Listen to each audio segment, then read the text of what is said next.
Lovely. When do you know when it's the right time to start tapping trees? Well, traditionally it's after the full moon in February, like the end of February. So this year it was March 7th. So sure enough, you come up to the full moon and it's still winter and everyone goes, it's far too early, isn't it? No. It's when the full moon happens, soon after that, the temperature comes up above freezing in the day and below freezing at night.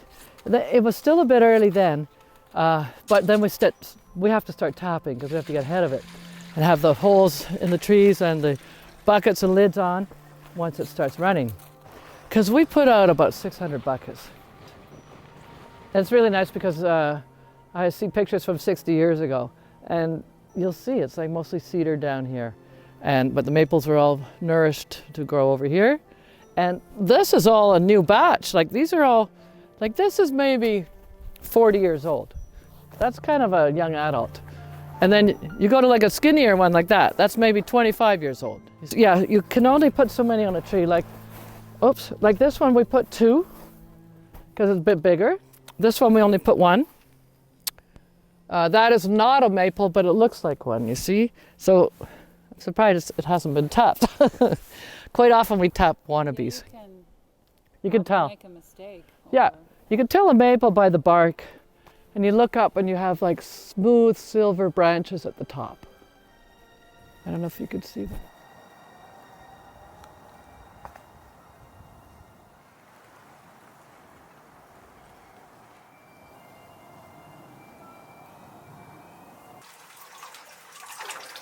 That is beautiful. I hope it's not too far gone. Oh, we can always dilute it. Taste that one.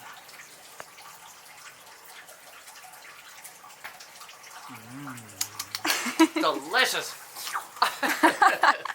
It's looking good. Isn't it beautiful? Amazing.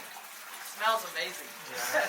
so it better ran all day yesterday. Oh yeah, and it ran all through the rain and everything. Doesn't matter what rain.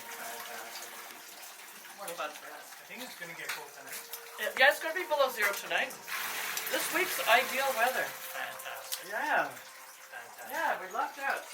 So we got fresh sap. All these lovely volunteers bringing it into put it in the holding tank, and then we control it from here, and it runs in there into pan 1, which is this, and maple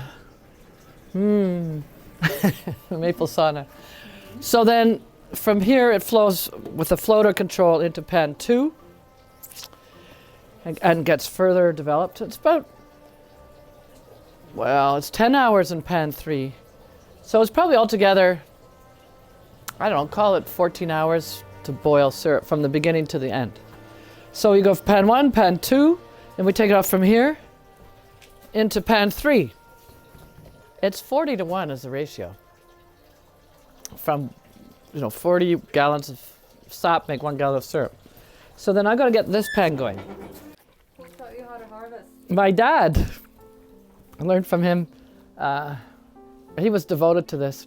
I always helped my dad whenever he did anything in the woods, like to collect wood or make maple syrup or whatever. I was always like the tomboy girl that always helped him. He would come up here with all his buddies, retired buddies in the end. And so we always made syrup. Because our family's been here since 1849. I think they must have been making syrup from the beginning.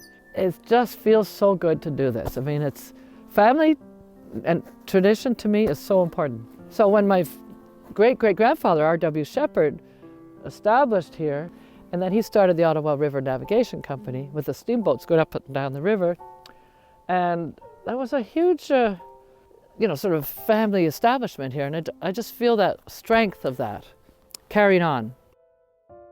There's probably still around, Oh, yeah. Yeah. in full support. I bet they're all in the cheering section, like, yeah, do it, do it. So even when we're slogging along and pulling the toboggan, and it's all hard and difficult, I think, well, they're cheering me on. If you're looking for something, like a tool, or a piece of wire, or the right lid, when you're up there and there's a lid missing, well, poof, there's a lid right there. Or the tool that you need. It's like magic. It's really magic here, and it gives me shivers to say that.